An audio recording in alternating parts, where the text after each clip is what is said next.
जय हिंद। आज हम लोग बात करेंगे क्लास 10th का मैथ है जो एक्सरसाइज 8.1 त्रिकोणमिति, उसका question number 6, question number 7, question number 8 और क्वेश्चन नंबर 1 से लेके 5 तक हम पिछले वीडियो में कवर कर चुके हैं। आप लोग अगर नहीं देखे तो सबसे पहले जाके उस वीडियो को देखें, तब question number 6, question number 7, question number 8 यानी एक्सरसाइज 8.1 समझ में आएगा। क्वेश्चन क्या बोल रहा है समझिए। क्वेश्चन बोल रहा है कि एंगल ए और एंगल बी न्यून कोण है। न्यून कोण का मतलब होता है जो 90 डिग्री से कम हो, यानी 90 अंश से कम होना चाहिए, 90 डिग्री से कम होना चाहिए। ठीक है, उसको हम लोग क्या कहेंगे? न्यून कोण कहेंगे। और बोल रहा है कि cos A बराबर cos B।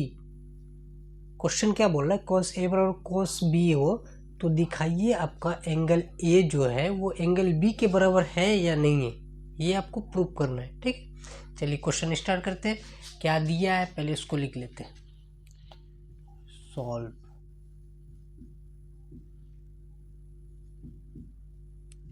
दिया है। क्वेश्चन क्या बोल रहा है? एंगल ए व एंगल बी न्यून कोण है। ठीक है, हमको क्या सिद्ध करना है?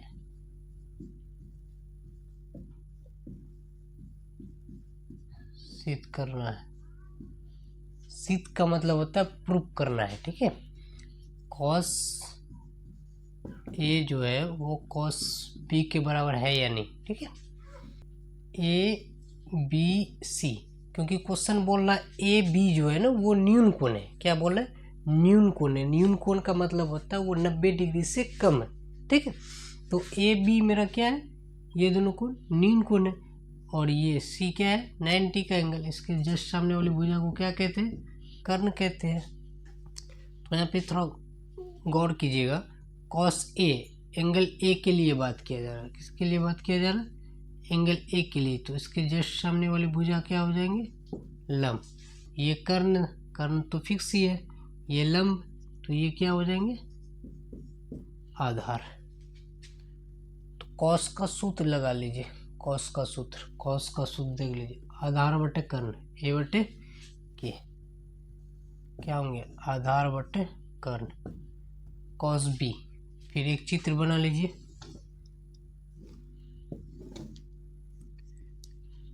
इस त्रिभुज में एंगल ए के लिए बात किया जा रहा है, थोड़ा ध्यान दीजिएगा।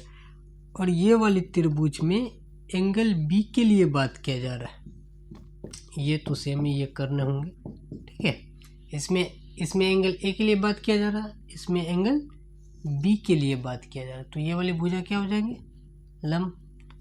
पहले वीडियो में पढ़ा चुके हैं, कोण के जस्ट सामने वाली भुजा को हम लोग लंब कहते हैं। ठीक है, अगर आप लोग नहीं देखे तो पहले उस वीडियो को देख ले। ठीक, तो एंगल बी के लिए बात किया जा रहा, तो इसके जस्ट सामने वाली भुजा को लंब कहेंगे। ये लंब, ये कर्ण, तो ये ऑटोमेटिक क्या हो जाएंगे? आधार। ठीक है, तो सूत्र देख लीजिए कॉस का, वही होंगे आधार बटे कर्ण। ए फॉर आधार, के फॉर कर्ण।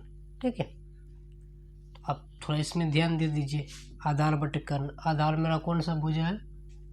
आधार ए और सी, ए और सी बटे कर्ण कौन सी भुजा है? ए और बी, ए बी। फिर वही आप इस वाली त्रिभुज में फोकस कर लीजिए। आधार कौन सी भुजा है? बी और सी, बी और सी। और कर्ण कौन सी भुजा है? ए और बी। दोनों के बीच में ए बी समान है, तो ए बी से ए बी क्या हो गया? कट गया।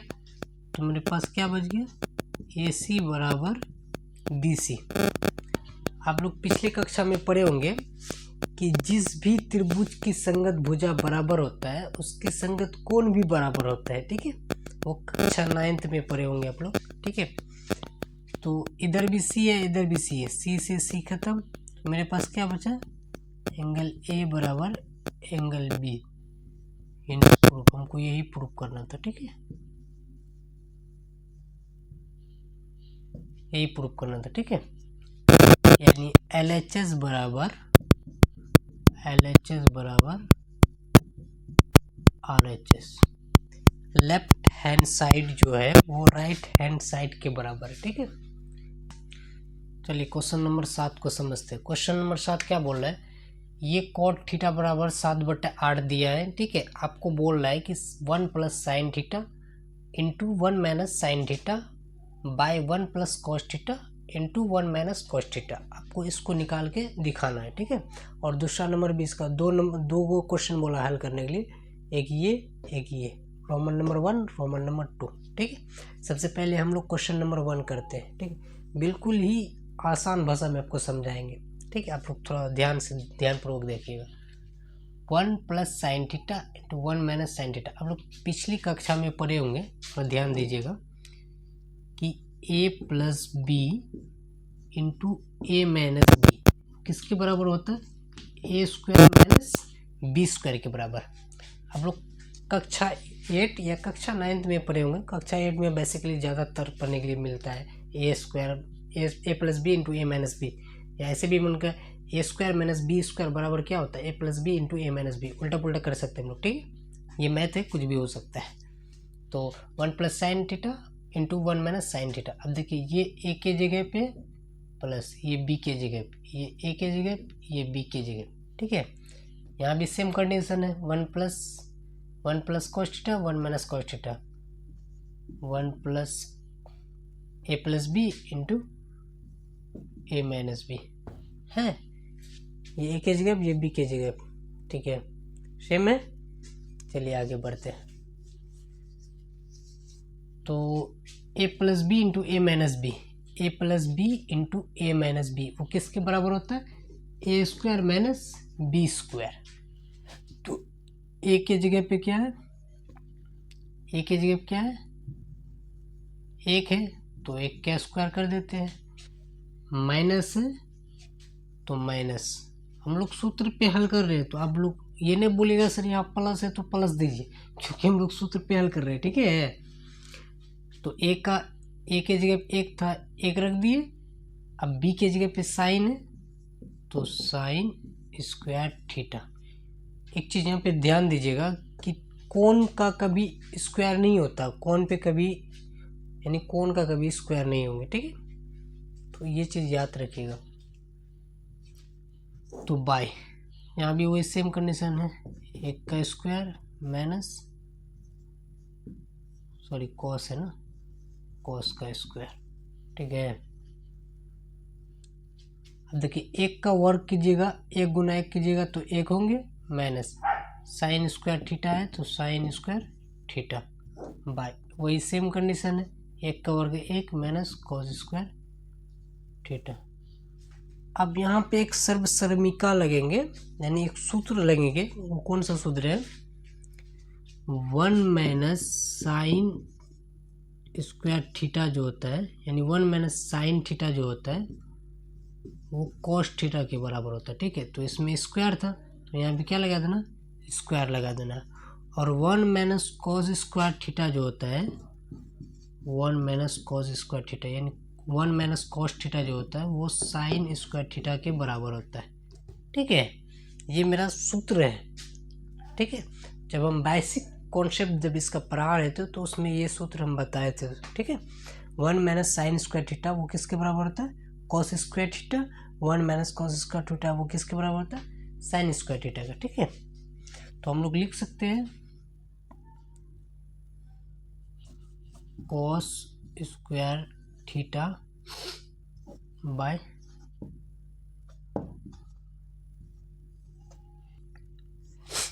Cos square theta by sine square theta. ठीक है, यहाँ पे और एक फॉर्मूला लगेंगे कि cos theta by sine theta वो कॉट थीटा के बराबर होते हैं। किसके बराबर होते हैं, कॉट थीटा के। तो cos theta by sine theta तो किसके बराबर होते हैं, कॉट थीटा के बराबर। ये फार्मूला है। ठीक है, तो इधर लिख लेते हैं, cos theta by sine theta वो किसके बराबर होते हैं, कॉट थीटा के बराबर बेटर होंगे। कॉट स्क्वायर थीटा का वर्ग। ठीक है, कॉट का वर्ग मान तो पहले से दे रखा है, क्या दे रखा है 7/8, इसका वर्ग है तो वर्ग कर दीजिए, क्योंकि वर्ग है यहाँ पे तो वर्ग करना पड़ेगा। तो वर्ग का मतलब क्या था, स्क्वायर है 7 का तो 7 गुना 7, 8 का स्क्वायर है तो 8 गुना 8, 7 49, 8 64। ठीक है, आप लोग यहाँ तक समझ गए पहला नंबर का आंसर। और इसका दूसरा क्वेश्चन क्या बोला था हमको निकालने के लिए कि कॉड स्क्वायर थीटा, ये तो उससे भी ज़्यादा सरल है। कॉड का मान ऑब्वियसली पहले से दिया हुआ है, लिख लीजिए इसको 7/8, स्क्वायर है तो स्क्वायर, वही 7 का वर्ग 49, 8 का वर्ग 64, फाइनल। ठीक है, तो आई होप कि आप लोग समझ गए होंगे क्वेश्चन नंबर 7। ठीक है, ये मेरा फॉर्मूला है, इसको याद कर लीजिएगा। ठीक है, ये आपको आगे काम देंगे एक्सरसाइज 8.2 में, 8.3 में। ठीक है, तो 8.1 में इसकी कम ही चर्चा है, तो 8.2, 8.3 में बेसिकली 8.3 में ज़्यादातर मिलेंगे, तो इसको याद कर लीजिएगा। ठीक है, 1 माइनस साइन थीटा वो होता है कॉस थीटा के बराबर, 1 माइनस कॉस थीटा वो होता है साइन थीटा के बराबर, cos theta by sine theta वो होता है कॉट थीटा के बराबर। त्रिकोणमिति में सबसे इम्पोर्टेंट चीज़ जो होता है वो होता है सूत्र, क्योंकि जब तक मेरे पास हथियार रहेंगे नहीं तो हम काम कर नहीं पाएंगे। तो सूत्र एक तरह का हथियार ही है, उसके अकॉर्डिंग हम लोग मैथ को बनाते हैं, उसके अकॉर्डिंग हम लोग मैथ को खोलते हैं। ठीक है, तो आई होप कि आप लोग समझ गए होंगे। चलिए क्वेश्चन नंबर 8 करते हैं। क्वेश्चन नंबर 8 क्या बोल रहा है कि 3 cot a बराबर 4। ठीक है, तो 1 minus ten square a by 1 plus ten square a बराबर cos square a minus sine square a. ये क्वेश्चन कहने का मतलब है कि आपके पास ये दिया गया है। ठीक है, आपको प्रूव करना है कि ये वाली साइड के बराबर है कि नहीं, यानी left hand side right hand side के बराबर है कि नहीं। ठीक है, ये हमको प्रूव करके शो करना है। चलिए, ये 3 गुना में उधर चल जाएंगे तो भाग में 4/3 हो जाएंगे। ठीक है, तो कॉट का सूत्र देख लीजिए यहाँ पे, जैसे हम लोग क्वेश्चन नंबर 3 में किए थे। कॉट का सूत्र आधार बट्टे लंब, क्या है आधार बट्टे लंब। इसके अकॉर्डिंग आप चित्र बना लीजिए। ये मेरा ए, ये मेरा बी, ये मेरा सी। कोण बी 90 का है, ये वाली सामने वाली भुजा को हम लोग कर्ण कहेंगे। ठीक है, एंगल ए पे बात किया जा रहा है, तो एंगल ए के लिए बात करते हैं। एंगल ए के लिए बात करेंगे तो ये जस्ट सामने वाली भुजा को हम लोग क्या कहेंगे, लंब। ये लंब, ये कर्ण, ये ऑटोमेटिक आधार। ठीक है, अब देख लीजिए लंब कितना है 3 सेंटीमीटर और आधार कितना है 4 सेंटीमीटर। हमको ये वाली त्रिभुज में क्या नहीं पता है, कर्ण नहीं पता है, तो सबसे पहला काम हमको क्या पता करना पड़ेगा, कर्ण पता करना पड़ेगा। चलिए इधर हम लोग कर्ण पता कर लेते हैं। लिखिएगा पाइथागोरस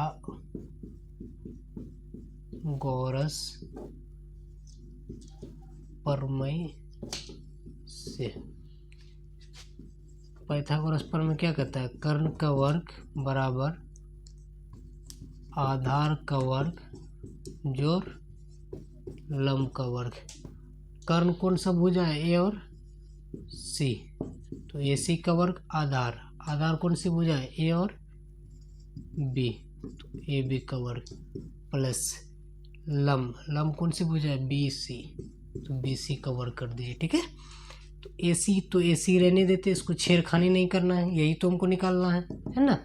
ए बी कौन सी भुजा, ए बी ये वाली भुजा, इसका मान कितना है 4, तो 4 का वर्ग कर दीजिए प्लस बी सी का मान कितना है 3, तो 3 का वर्ग, तो ए सी का वर्ग 4 का वर्ग, 4 गुना 4 की जगह 16, 3 का वर्ग 3 गुना 3 9, तो ए सी बराबर 16 9 को जोड़िएगा तो कितना होंगे 25, स्क्वायर उधर जाएंगे तो रूट लग जाएंगे। 25 का वर्गमूल कितना होता है 5 सेंटीमीटर। 25 का जब वर्गमूल निकालिएगा वो 5 होंगे। ठीक है, आप लोग निकाल के चेक कर लीजिएगा। अगर हम वर्गमूल निकाल के इसमें दिखाएंगे तो वीडियो थोड़ा लंबा बन जाएंगे, इसलिए हम शॉर्ट कर रहे हैं। ठीक है, तो हमको तीसरी भुजा पता चल गया, वो कितना है 5 सेंटीमीटर। तीनों भुजा पता चल गया। क्वेश्चन में थोड़ा फोकस कीजिएगा कि हमको tan cos sin 3 चीज़ों के बारे में पूछ रहा है, तो हमको ये तीनों का मान तो पता नहीं है। सबसे पहले ये तीनों का मान निकालते हैं, उसके बाद इधर हल करेंगे हम लोग, ठीक है। सबसे पहला हमको क्या निकालना है, tan a। tan का सूत्र देख लीजिए, लंब बटे आधार, ठीक है। लंब कितना है भुजा में, 3 और आधार 4, पहला निकाल लिए। दूसरा क्या बोल रहा, cos a, क्या कि एंगल समान है, एक ही त्रिभुज पे बात होंगे, ठीक है। cos के लिए सूत्र देख लीजिए, आधार बटे कर्ण। आधार कितना है, आधार है मेरा 4, कर्ण है 5। दूसरा निकाल लिए। तीसरा क्या बोला, साइन का सूत्र देख लीजिए, लंब बटे कर्ण। लंब कितना है 3 और कर्ण कितना है 5। तीनों भुजा का मान निकाल लिए एक एक करके। चलिए हमको सब चीज़ पता चल गया, तीसरी भुजा नहीं पता था, तीसरी भुजा निकाल लिए। और इसके बाद tan cos sin का मान नहीं पता था, उसका मान निकाल लिए। आप इसको प्रूव करते हैं हम लोग, ठीक है। ये left hand side right hand side के बराबर है या नहीं है, इसको हमको दिखाना पड़ेगा प्रूव करके। तो 1 है, 1 लिख लीजिए, माइनस tan का मान निकाले। अभी tan का मान कितना निकाले, 3/4। 3/4 स्क्वायर है तो स्क्वायर कर दीजिए, ठीक है। फिर बट्टे है तो बट्टे, 1 प्लस है 1 प्लस tan का मान क्या निकाले थे, 3/4, स्क्वायर था, स्क्वायर कर दीजिए, बराबर। cos का मान देख लीजिए, cos का मान निकाले थे हम लोग 4/5। cos स्क्वायर है तो इसके ऊपर क्या कर देना, स्क्वायर, माइनस साइन का मान क्या निकाले थे, 3/5। 3/5 इसके ऊपर भी स्क्वायर कर देना, ठीक है। अब देखिए 1 है तो 1 माइनस 3 का वर्ग कीजिएगा तो 9, 4 का वर्ग कीजिएगा 16, यानी 3 × 3 9, 4 × 4 16। फिर बाई में लिख लीजिएगा, वैसे बाई में 1 है 1 प्लस 3 का वर्ग 9, 4 का वर्ग 16, ठीक है, बराबर। अब इधर वाले थोड़ा देख लेते हैं, 4 का वर्ग 16, 5 का वर्ग 25, माइनस 3 का वर्ग कीजिएगा, 3 × 3 9, 5 का वर्ग 25। अच्छा था, यहाँ पे नोटिस कीजिएगा, आप लोग पिछले कक्षा में, यानी जब आप लोग बच्चे होंगे क्लास 6 क्लास 7 में पढ़े होंगे, भिन्न का जोड़ भिन्न का घटाव, तो यहाँ पे कंडीशन आ रहा है भिन्न का घटाव का, ठीक है। तो हम लोग भिन्न का घटाव के अकॉर्डिंग इसको खोलेंगे। इसके नीचे कुछ नहीं तो हम लोग 1 लिख सकते हैं, इसके नीचे भी कुछ नहीं तो 1 लिख सकते हैं, ठीक है। 16 1 का लॉसो लीजिएगा तो वो 16 होता है, कितना होगा 16। अब क्रॉस मल्टीपल कर लेते हैं, 16 एकम 16 माइनस 9 एकम 9। फिर वही कंडीशन नीचे हम कर लीजिए, 1 और 16 का लॉसो लेंगे 16, 16 एकम 16 प्लस है प्लस 9 एकम 9, बराबर। अब यहाँ पर हर समान हो तो उसका सेम वैसे उतर जाएंगे ऊपर वाले, यानी अंश वैसे उतर जाएंगे। 25 और 25 का लॉस हो लीजिएगा तो 25 होंगे, ठीक है। आप 25 को 25 से भाग देंगे 1 को 16 से गुना करेंगे 16, फिर वही कंडीशन है, 25 को 25 से भाग देंगे 1 को 9 से गुना करेंगे 9। देखिए 16 में 9 घटाएंगे, यहाँ पे 16 में 9 घटाएंगे। सबसे पहली बात तो इसके भी बट्टे में 16 है, इसके भी बट्टे में 16 है, 16 से 16 खत्म। 16 में आप 9 घटाएंगे बचेगा 7, 16 में 9 जोड़ेंगे तो 25। अब इधर भी देख लीजिए, 16 में 9 घटाएंगे तो 7 बट्टे में 25, दोनों साइड 7/25 7/25 आ गया। तो हम लोग कह सकते हैं कि LHS बराबर RHS है, यानी लेफ्ट हैंड साइड बराबर राइट हैंड साइड का है, ठीक है। लेफ्ट हैंड साइड बराबर राइट हैंड साइड का है। हमको यही बोल रहा था, प्रूफ करने के लिए हम प्रूफ कर दिए। क्वेश्चन यही बोल रहा था कि आप बताइए कि ये वाले जो साइड है ये वाली साइड के बराबर है या नहीं, और बिल्कुल ये आसान तरीके से आपको समझा दिए हमने, ठीक है। आई होप कि आप लोग क्वेश्चन नंबर 8 भी समझ गए होंगे।